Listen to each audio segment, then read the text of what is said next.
सो है दिस विशाल गुप्ता और आज की इस वीडियो में हम बहुपद के बारे में पढ़ने वाले हैं। हमारा अभी बेसिकली क्लास 10th का मैथमेटिक्स सेशन चल रहा है और इसमें हमने पिछले वीडियो में चैप्टर 1, चैप्टर 2 और चैप्टर 3 कंप्लीट कर चुके हैं।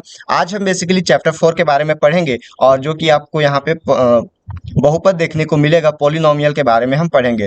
तो इस तरीके से आप यहाँ पे देख सकते हो, जो लेफ्ट साइड में आपको यहाँ पे बुक का पीडीएफ भी मैं लेके आया हूँ, तो इसी के थ्रू हम यहाँ पे देखेंगे। और बेसिकली बहुपद होता क्या है इसके बारे में अगर हम बात करें, बहुपद के बारे में अगर देखें तो बहुपद हम उसे बोलते हैं जिसमें अभी तो हम बस अगर सपोज कि अगर एक्स के बारे में हम जानते हैं, राइट।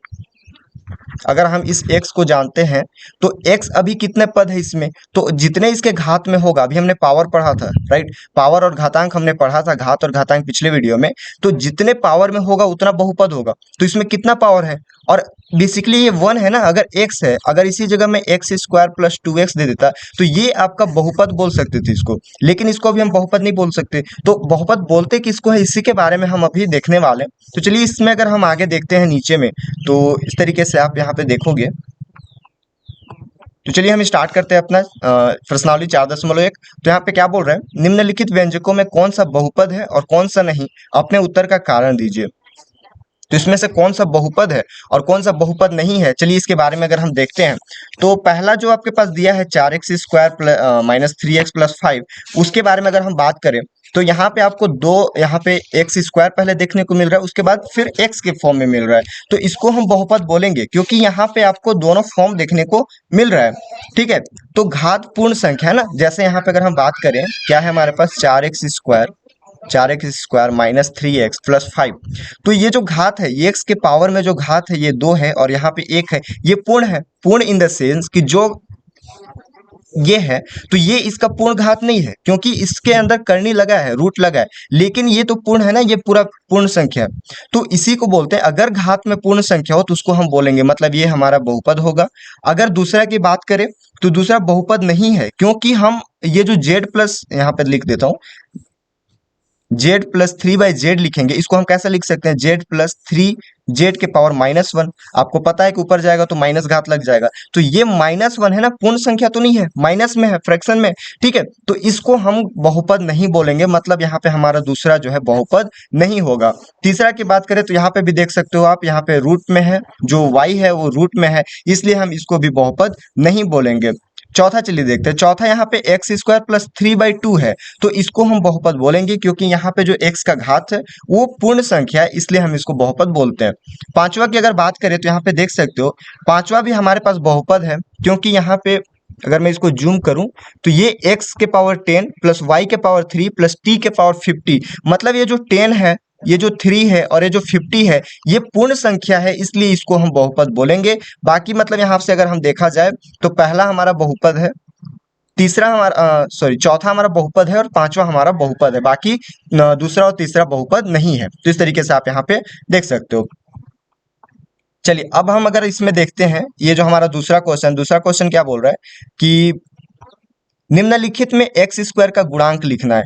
निम्नलिखित में एक्स स्क्वायर का क्या लिखना है, गुणांक लिखना है। तो एक्स स्क्वायर सबसे पहले गुणांक क्या होता है, सपोज कि 3 के साथ 2 का गुणा है तो हम बोल सकते हैं कि 3 का गुणांक 2 है। सपोज कि x के साथ 5 का गुणा है तो हम बोल सकते हैं कि x का गुणांक 5 है। तो इसी तरीके से यहाँ पे पूछा है कि एक्स स्क्वायर के गुणांक लिखिए। तो पहला क्वेश्चन अगर हम यहाँ पे देखते हैं, पहला क्वेश्चन क्या है, 3x square plus 2x square plus 3x plus 2। लेकिन हमें बेसिकली केवल एक्स स्क्वायर से मतलब है, हमें इनसे मतलब नहीं है। तो एक्स स्क्वायर के साथ जो भी गुना होगा उसे हम बोलते हैं उसका गुणांक, ठीक है। तो एक्स स्क्वायर के साथ कौन सा गुना है, तो यहाँ पे 3 मल्टीप्लाई है, इसलिए हम इसको बोलेंगे कि एक्स स्क्वायर का गुणांक 3 है और यहाँ पहला का आंसर हमारा 3 आ जाएगा। अगर हम दूसरे की बात करें तो यहाँ पे है 3x स्क्वायर प्लस 1, ठीक है। तो एक्स स्क्वायर के साथ क्या मल्टीप्लाई है, तो यहाँ पे 3 का गुना हुआ है, इसलिए हम इसका आंसर 3 लिखेंगे, राइट। उसके बाद अगर तीसरा क्वेश्चन देखें तो यहाँ पे देख सकते हो कि 2 minus 5x square plus 1/2 x cube है, लेकिन हमें केवल मतलब है एक्स स्क्वायर वाले से। तो एक्स स्क्वायर वाले से क्या मल्टीप्लाई है, तो यहाँ पे आप देख सकते हो -5 मल्टीप्लाई है, मतलब इसका आंसर हो जाएगा -5। उसके बाद अगर हम चौथे क्वेश्चन की बात करें तो यहाँ पे एक्स स्क्वायर बाई 2 प्लस 1 है, तो इसको हम ऐसे भी लिख सकते हैं ना, 1/2 एक्स स्क्वायर प्लस 1। तो यहाँ पे एक्स स्क्वायर के साथ कौन सा मल्टीप्लाई है, तो 1/2 मल्टीप्लाई है, इसलिए हम बोलेंगे कि चौथा का जो एक्स स्क्वायर का गुणांक है चौथा में वो है 1/2 हमारा आंसर आ जाएगा। उसके बाद पांचवा की बात करें तो यहाँ पे देख सकते हो x के पावर 4 प्लस एक्स के पावर 3 प्लस 1/4 एक्स स्क्वायर है। तो यहाँ पे अगर हम बात करें एक्स स्क्वायर के गुणांक की तो 1/4 यहाँ पे आपका आंसर आ जाएगा, राइट। चलिए अब हम चलते हैं नीचे की ओर। तो यहाँ पे क्या बोल रहा है तीसरा क्वेश्चन कि निम्न बहुपद में x का गुणांक एवं अचर पद लिखिए। यहाँ पे भी आपको, इसको मैं थोड़ा सा बड़ा कर लेता हूँ।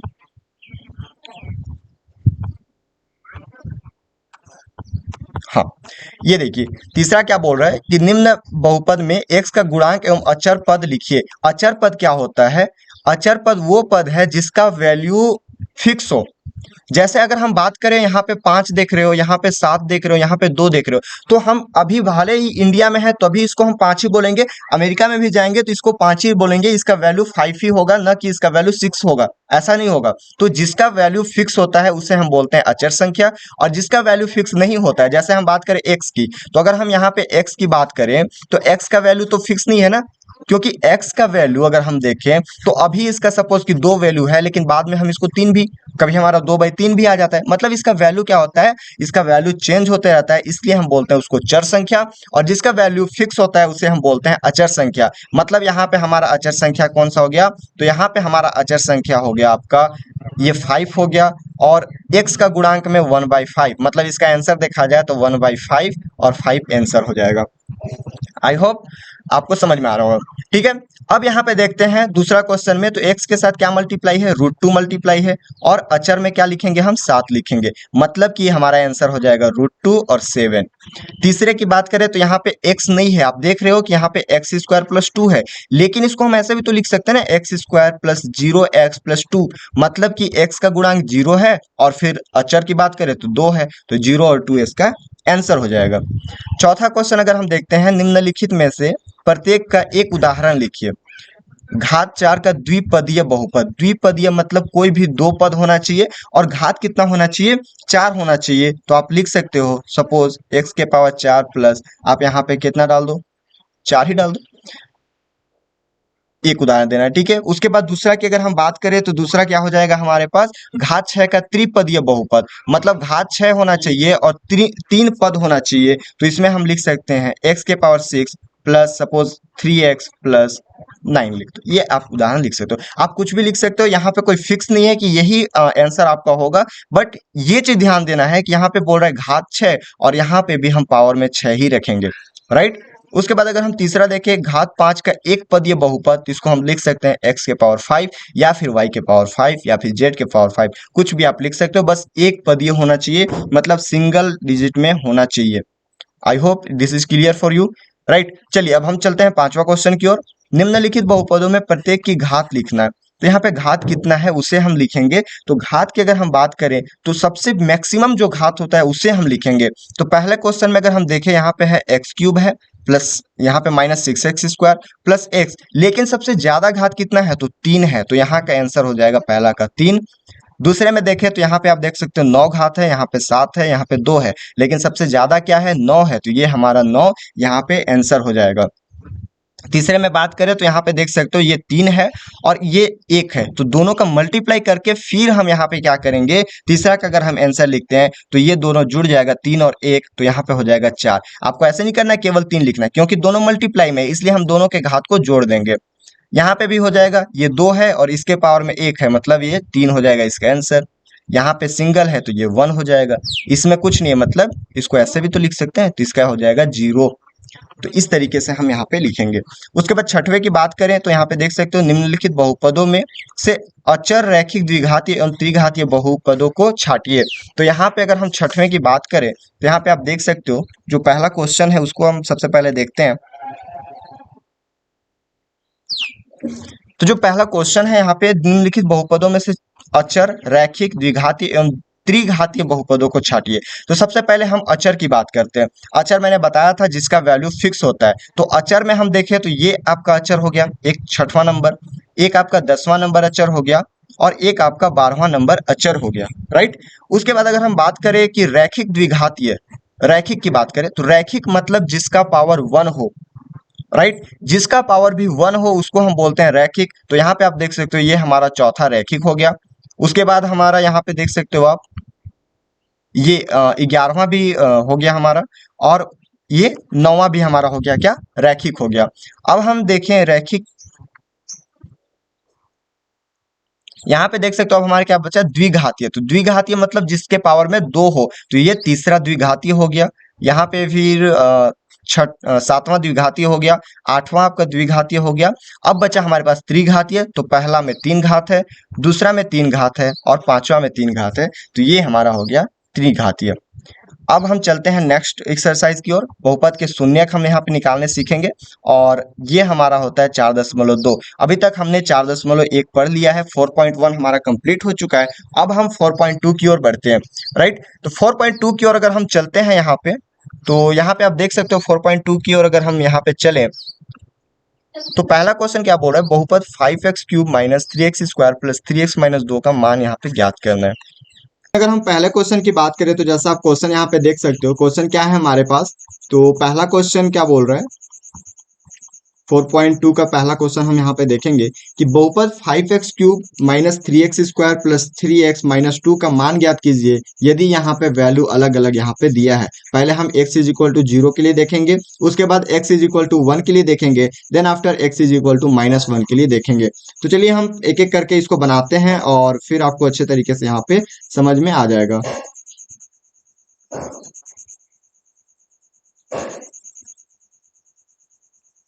बस 1 सेकेंड, मैं इसको थोड़ा सा कंप्रेस कर लूँ।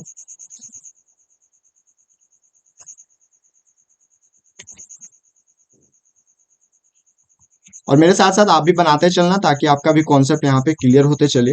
और चलिए, तो पहला क्वेश्चन हम यहाँ पे देखते हैं।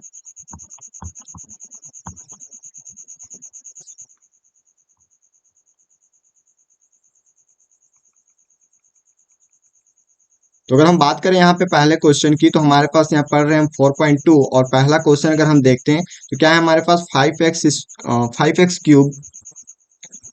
-2x² plus 3x-2। और इसमें हमें पहला लेते हैं, पहला अगर हम ले लेते हैं x इज इक्वल टू 0, मतलब x इज इक्वल टू 0 रखेंगे तो कितना वैल्यू आएगा, यही हमसे पूछ रहा है। तो जब हम x इज इक्वल टू 0 यहाँ पे रखेंगे, तो ये जो इक्वेशन है इसमें हम क्या रखेंगे, x इज इक्वल टू 0 रखेंगे। तो यहाँ पे आप देख सकते हो 5, और x के जगह पे 0 रखेंगे तो ये हो जाएगा 0³ -2 एंड 0² प्लस 3 एंड 0-2। तो यहाँ पे आप देख सकते हो कि 0 का अगर हम क्यूब करेंगे तो 0 ही आएगा, और 5 के साथ फिर 0 का मल्टीप्लाई कर देंगे, यहाँ पे भी 0 का स्क्वायर करेंगे तो 0 ही आएगा, और यहाँ पे भी 0 है। तो किसी भी संख्या में अगर 0 का मल्टीप्लाई करते हैं तो उसका वैल्यू क्या होता है, 0 होता है। ये चीज आपको पता है। तो यहाँ पे सारा चीज क्या हो गया, 0 हो गया, और बचा हमारे पास केवल -2। तो यही -2 हमारा क्या हो गया, आंसर हो गया। इस तरीके से हम यहाँ पे करेंगे। अब हम अगर दूसरे के लिए ले, दूसरे के लिए इन द सेंस कि हम x इज इक्वल टू 1 ले ले, जैसा कि आप यहाँ पे देख सकते हो, ये हमारा दूसरा क्वेश्चन क्या है, x इज इक्वल टू 1 है। तो जब हम x इज इक्वल टू 1 के लिए यहाँ पे वैल्यू लेते हैं, मतलब कि इसी वाले जो बहुपद दिया है यहाँ पे, उसमें हम x इज इक्वल टू 1 रखेंगे। तो जब हम x इज इक्वल टू 1 रखते हैं, मतलब 5 1³ -2 1² प्लस 3 इंटू 1 -2। तो 1 का क्यूब भी 1 होता है, और 5 के साथ 1 का मल्टीप्लाई करेंगे तो कितना हो जाएगा, 5 होगा।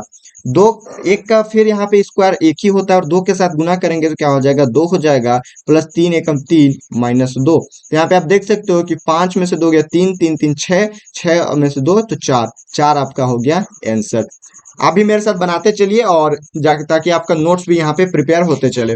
अब हम तीसरे की बात करें, मतलब x इज इक्वल टू क्या, x इज इक्वल टू -2 लेंगे, तो तीसरा हमारे पास क्या हो जाएगा, तीसरा के लिए जब हम वैल्यू लेते हैं, तो उसी वैल्यू में मतलब क्या था हमारे पास, 5x³ -2x² प्लस 3x-2। तो इसके जगह पे जहां पे भी आपको x दिख रहा है वहां पे हम रखेंगे -2। तो 5 -2 का क्यूब -2 -2 का स्क्वायर प्लस 3 -2 तो जब यहाँ पे -2 का क्यूब करेंगे, ठीक है, -2 का हम क्यूब निकालेंगे, घात में 3 रहता है तो इसको हम क्यूब पढ़ते हैं। तो जब इसका क्यूब निकालेंगे तो क्या हो जाएगा, 5 इंटू 2 दूना 4 दूना 8, मतलब -8। माइनस, मैंने आपको बताया था कि माइनस के घात में अगर सम संख्या रहे तो ये माइनस क्या हो जाएगा, प्लस हो जाएगा। तो ये हमारे पास हो जाएगा 2 दूना 4। यहाँ पे 3 दूना 6 और माइनस प्लस माइनस, तो ये हमारे पास इस तरीके से हो जाएगा। अब यहाँ पे गुना कर लो, 8 पचे 40, तो माइनस 40 हो जाएगा। उसके बाद ये 4 दूना 8 माइनस 6 दो 8, तो ये हो जाएगा हमारे पास 8 8 16 और माइनस 56 हो गया हमारा आंसर। तो इस तरीके से पहला क्वेश्चन जो था हम कंप्लीट कर चुके हैं। अब हम चलते हैं दूसरे क्वेश्चन की ओर। यहाँ पे क्या बोल रहा है कि निम्नलिखित प्रत्येक बहुपद के लिए P0, P-1, P2, P3 का मान ज्ञात कीजिए। मैं एक क्वेश्चन, दो क्वेश्चन यहाँ पे बताता हूँ, बाकी आप एक क्वेश्चन करिए। चलिए हम पहले पहला क्वेश्चन देखते हैं। तो जब हम पहला क्वेश्चन यहाँ पे देखेंगे, दूसरे का पहले मैं लिख लेता हूँ क्या है। Px है हमारे पास 4x³ plus 2x² minus 3x plus 2। अब हमारे पास क्या बोला है कि हमें P0 भी निकालना है, मतलब कि P0 भी निकालना है, P-1 भी निकालना है और P2 भी निकालना है एंड P3 भी निकालना है। इतना का वैल्यू हमें ज्ञात करना है। तो चलिए सबसे पहले हम क्या करते हैं, P0 का वैल्यू निकालते हैं। तो जब हम P0 का वैल्यू यहाँ पे निकालेंगे, P0 मतलब यहाँ पे देख सकते हो, यहाँ पे Px है और यहाँ पे P0 है, मतलब कि x के जगह पे 0 रखना है। जैसे हम ऊपर पढ़े थे, यहाँ पे x इज इक्वल टू -2 रखे थे, तो किस तरीके से सॉल्व किए थे आपने देखा था। उसी तरीके से P0 मतलब x के जगह पे हमें क्या रखना है, 0 रखना है। तो जब हम x के जगह पे 0 रखेंगे तो ये हो जाएगा 4 और गुना में 0 का क्यूब प्लस 2 0 का स्क्वायर माइनस 3 इंटू 0 प्लस 2। आप जानते हो किसी संख्या में 0 का मल्टीप्लाई करते हैं तो 0 हो जाता है। तो यहाँ हमारे पास केवल बचा 2 और यही हमारा 2 हो गया आंसर, राइट। चलिए अब हमारे पास क्या है, P-1 है। तो जब हम P-1 निकालेंगे, मतलब यूं कि जहां पे भी x दिख रहा है वहां पे हम -1 रखेंगे इस वाले बहुपद में। तो ये हमारे पास हो जाएगा 4 -1 का क्यूब प्लस 2 -1 का स्क्वायर माइनस 3 -1 प्लस 2। अब हम इसमें अगर आगे सॉल्व करें तो -1 का क्यूब कितना होता है, -1 ही होता है। तो ये हमारे पास हो जाएगा 4 इंटू -1 प्लस 2, -1 का स्क्वायर कितना होता है, 1 होता है। और ये हमारे पास फिर 3 एकम 3 प्लस 2, ये माइनस माइनस प्लस हो गया। अब देखो 4 का गुना -1 के साथ होगा तो -4 प्लस 2 प्लस 3 दो 5, 5 2 7, 7 में से 4 गया तो 3, ये हमारा हो गया आंसर। मतलब कि ये भी हम निकाल लिए। अब चलिए हम निकालते हैं P2। तो जब हम P2 निकालेंगे, P2 मतलब कि जहां पे भी आपको x दिख रहा है वहां पे 2 रखना है। तो यहाँ देखो 4 है, 4 का 4 हो गया, फिर 2 का क्यूब हो गया प्लस 2, फिर 2 का स्क्वायर माइनस 3 इंटू 2 प्लस 2। अब इसको अगर आगे हम सॉल्व करते हैं तो यहाँ पे देख सकते हो 4 तो 4 ही रहेगा, लेकिन 2 का क्यूब कितना हो जाएगा, 2 दूना 4 दूना 8 हो जाएगा प्लस 2 इंटू 2 दूना 4 माइनस 3 दूना 6 प्लस 2, 8 चौका 32 प्लस 4 दूना 8 माइनस 4। तो आप देख सकते हो 32 और 4 हो जाएगा 36, ये आपका आंसर। ठीक है, तो इस तरीके से हमने P2 भी निकाल लिया। अब हमें बारी है क्या, किसका, P3 का। तो जब हम P3 निकालेंगे, चलिए इसी जगह हम सॉल्व कर लेते हैं।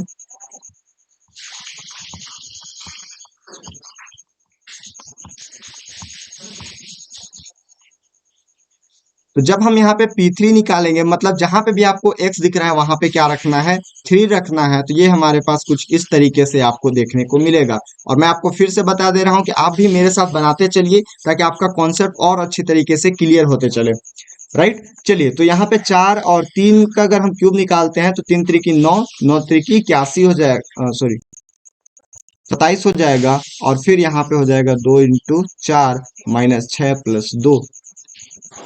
1 सेकेंड, यहाँ पे 3 होगा, 1 सेकेंड रुकिएगा, मैं इसको थोड़ा सा 3 के जगह पे 2 लिख दिया हूँ, तो इसको हम सुधार लेते हैं। तो यहाँ पे हमारे पास क्या हो जाएगा, 3 का स्क्वायर एंड यहाँ पे 3 का मल्टीप्लाई। तो यहाँ पे हो जाएगा 4 into 27 plus 2 into 9 minus 9 plus 2। यहाँ पे हम मल्टीप्लाई करेंगे तो हमारे पास कितना हो जाएगा, ये हमारे पास हो जाएगा 108 हो जाएगा प्लस ये 18 माइनस 7। इसको अगर हम जोड़ते हैं तो ये हमारे पास हो जाएगा 108 प्लस 11 और फिर हमारे पास हो जाएगा 119, राइट। इस तरीके से हमारा आंसर आ गया।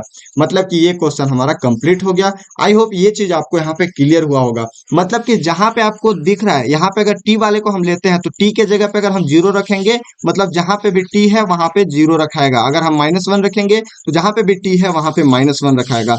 मतलब कि ये हुआ कि जहां पे भी हम जो भी वैल्यू रखेंगे उस वहीं पे सारा वैल्यू मल्टीप्लाई होते जाएगा और बहुत ही अच्छी तरीके से इसको सॉल्व कर पाएंगे। आई होप ये चीज आपको क्लियर हुआ होगा। बाकी आपका होमवर्क है, आप उसको बना के लाइए। फिर हम चलते हैं तीसरा की ओर। पता कीजिए कि दिए गए बहुपदों के सामने लिखे मान क्या उनके शून्यक हैं। अब हम इसको सॉल्व करेंगे। शून्यक मतलब क्या होता है कि जिसका अगर हम सॉल्यूशन निकालते हैं, जिसको अगर हम हल करते हैं और उसका आंसर क्या हो जाए, शून्य आ जाए, उसको हम बोलते हैं शून्यक है। तो तीसरा अगर हम देखें यहाँ पे तो आप देख सकते हो क्या है क्वेश्चन हमारे पास कि पहला क्वेश्चन है। पहला क्वेश्चन आप यहाँ पे देख सकते हो, P X is equal to 3x+1 और x का मान है हमारे पास -1/3 और पूछ रहा है कि क्या ये शून्यक है। शून्यक मतलब सीधी सी बात है, x के जगह पे हम -1/3 जब रखेंगे मतलब p ऑफ -1/3 का वैल्यू 0 आना चाहिए। अगर 0 आता है तो शून्यक होगा और 0 नहीं आता है तो शून्यक नहीं होगा। तो चलिए अगर हम 0 रखते हैं तो क्या हमारे पास वैल्यू हो जाएगा, इसमें रखेंगे तो हमारे पास हो जाएगा 3 इंटू -1/3 प्लस 1। ये 3 से 3 कट जाएगा तो हमारे पास बचेगा -1 + 1 इज इक्वल टू 0। 0 आ गया मतलब ये क्या होगा, शून्यक होगा। अगर 0 नहीं आता तो ये शून्यक नहीं होता, राइट। चलिए इसमें अगर हम और देखते हैं आगे तो ये हमारे पास हो जाएगा एक क्वेश्चन इसमें और हम लेते हैं। कौन सा क्वेश्चन ले, तो चलिए हम ये पांचवा क्वेश्चन लेते हैं। जब हम पांचवा क्वेश्चन लेते हैं, यहाँ पे दिया है P T is equal to t+1 and t-2 और t इज इक्वल टू +1 भी दिया है और -2 भी दिया है। मतलब दोनों के लिए हमें सॉल्व करना है। तो चलिए सबसे पहले हम 1 के लिए सॉल्व करते हैं। तो जहां पे भी t है वहां पे हमें 1 रखना है। तो ये हो जाएगा 1 + 1 एंड 1 - 2। ये हो जाएगा 2 इंटू -1 इज इक्वल टू -2। 0 नहीं आया मतलब ये क्या है, शून्यक नहीं है। 0 नहीं आएगा मतलब शून्यक नहीं है। और उसके बाद अगर हम -2 के लिए निकाले तो यहाँ पे देख सकते हो t की जगह पे हम रखेंगे -2। तो ये हो जाएगा हमारे पास, यहाँ पे वैल्यू हमारे पास हो गया -1 इंटू -4।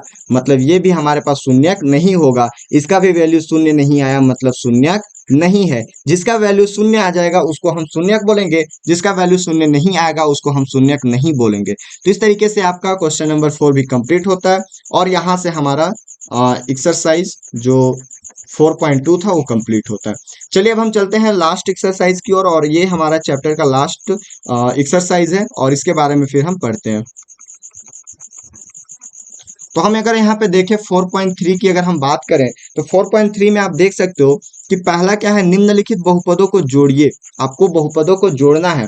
तो जब हम बहुपदों को जोड़ेंगे, कैसे जोड़ेंगे, जैसे हम जोड़ घटाव करते हैं ना वैसे जोड़ेंगे, लेकिन यहाँ पे थोड़ा सा डिफिकल्ट आपको, मतलब थोड़ा सा अलग रेंज में देखिएगा। तो पहला क्वेश्चन चलिए हम लेते हैं। एक क्वेश्चन में आपको आई होप क्लियर हो जाएगा। 2x² + x+1 एवं 3x² + 4x + 5 को जोड़ना है। तो जुड़ेगा वही जो जो सेम होगा। मतलब यूं बोलूं कि ये x² वाला है और ये x² वाला है, मतलब यही जुड़ेगा। और इसको हम सबसे पहले लिखेंगे कैसे, तो ऐसे आप लिख लो, एवं के जगह पे जोड़ना है तो प्लस लगा लो और फिर हम इसे इस तरीके से, ये x² वाला है और ये x² वाला है, यहाँ पे 3 है यहाँ पे 2 है, दोनों जुड़ के क्या हो जाएगा 5x²। यहाँ पे देख सकते हो 1x है और यहाँ पे 4x है, ये भी जुड़ के क्या हो जाएगा 5x। यहाँ पे 1 और ये 5 जुड़ के हो जाएगा 6। मतलब सेम वाले सेम से जुड़ेंगे, मतलब जिसके घात में जितना होगा वो उसके साथ ही जुड़ेगा। तो ये चीज हो गया। चलिए एक और क्वेश्चन कर लेते हैं ताकि आपको और क्लियर हो जाए। तीसरा क्वेश्चन हम देख लेते हैं। तीसरा क्वेश्चन क्या है, -5x³ + 9x² - 5x + 7 एवं के जगह पे मैं डायरेक्ट प्लस कर देता हूँ। फिर यहाँ पे है -2x² प्लस 7x³ -3x -8। तो यहाँ पे आप देख सकते हो ये जो 3 वाला है इस 3 वाले के साथ ऐड होगा, तो इसको जब हम ऐड करेंगे तो हमारे पास क्या वैल्यू हो जाएगा, ये भी माइनस में है ये प्लस में है, तो ये हो जाएगा हमारे पास 7 में से 5 जाएगा 2x³। यहाँ पे देख सकते हो ये -2x² है, ये +2x² है, ये हमारे पास हो जाएगा 7x²। ये -5x है, -3x है, हो जाएगा -8x। ये 7 है और ये -8 हो जाएगा -1। ये हमारा रहा आंसर। आई होप यहाँ तक आपको क्लियर हुआ होगा। चलिए आगे अगर हम चलते हैं तो क्वेश्चन नंबर 2 की अगर हम बात करते हैं, निम्नलिखित बहुपदों को जोड़िए, जोड़ से प्राप्त बहुपद की घात भी हमें बताना है। तो यही जैसे हम अभी जोड़े ना वैसे ही हमें जोड़ना है, लेकिन उसका घात भी बताना है आंसर लाने के बाद। तो पहला क्वेश्चन, एक क्वेश्चन आई होप यहाँ पे आपको समझ में आने के लिए काफी है। तो ये हो जाएगा 3y² प्लस 2y माइनस 5, और फिर प्लस करके मैं लिख दूं 2y² plus 5 plus 8y, plus करके लिख दूं -y² माइनस y। चलिए जोड़ते हैं, ये 3y है स्क्वायर है, ये 2y² है, 5y² हो गया, और ये माइनस मतलब कि हो गया 4y²। यहाँ पे 2y है, यहाँ पे 8y, 10y हो गया, एक घटेगा 9y, -5 प्लस 5 ये कट गया। ये आंसर हो गया। घात कितना है तो यहाँ पे आप देख सकते हो कि घात हमारे पास 2 है, तो ये घात हमारा कितना हो गया 2। हाईएस्ट घात वाले को हम लिखेंगे, तो इस तरीके से आपको यहाँ पे बनाना था। तीसरा क्वेश्चन देखते हैं, घटाना है तो घटाते कैसे हैं उसको भी सेम इसी तरीके से हम देख लेंगे। तो घटाने के लिए पहला क्वेश्चन हम लेते हैं, ये हो जाएगा 7t³ माइनस 3t² प्लस 2 में से किसको घटाना है, t² माइनस 5t प्लस 2 को।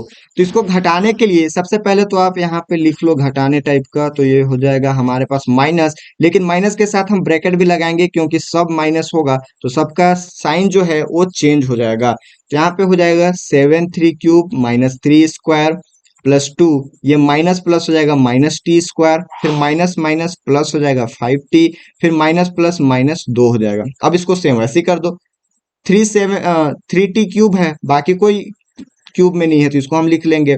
यहाँ पे देख सकते हो -3 और है और यहाँ -1 है, मतलब -4t²।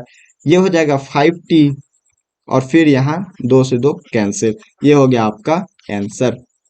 ठीक है, चौथे क्वेश्चन की अगर हम बात करें तो चौथा क्वेश्चन क्या हो जाएगा, योगफल में से इतना को घटाइए। सेम वैसे ही करना है, आपको जोड़ना है फिर इसको घटा देना है। और आज के लिए हम इतना ही पढ़ते हैं क्योंकि हमारा जो टाइम आप यहाँ पे देख सकते हो, अभी मेरा एग्जाम भी स्टार्ट होने वाला है 10 बजे से, तो मेरे पास 5 मिनट बचे हैं। एक काम करते हैं, तीसरा क्वेश्चन तक आप यहाँ पे कंप्लीट करो। नेक्स्ट चैप्टर में जब हम पढ़ेंगे तो सबसे पहले मैं इस क्वेश्चन को कंप्लीट करा लूंगा, उसके बाद हम नेक्स्ट चैप्टर में पढ़ेंगे। ठीक है, ये 15-20 मिनट का काम है, उसके बाद हमारा हो जाएगा और फिर हम नेक्स्ट चैप्टर की ओर चलेंगे। तो आज के लिए हम इतना ही पढ़ते हैं। आई होप ये चीज जितना हम आज पढ़े, आज सबसे पहले हमने 4.1 पढ़ा, राइट, पर्सनालिटी 4.1 पढ़ा था, उसके बाद 4.2 पूरा कंप्लीट कर लिए थे, और फिर 4.3 का तीसरा क्वेश्चन तक कंप्लीट हो चुका है। आप यहां तक अपना नोट्स कंप्लीट कर लेना एंड इसको रिवाइज भी कर लेना, और जितना क्वेश्चन मैं बताया हूं वो पढ़ना, और बाकी जितना बचा है उसको भी आप यहाँ पे बना के लाना, राइट।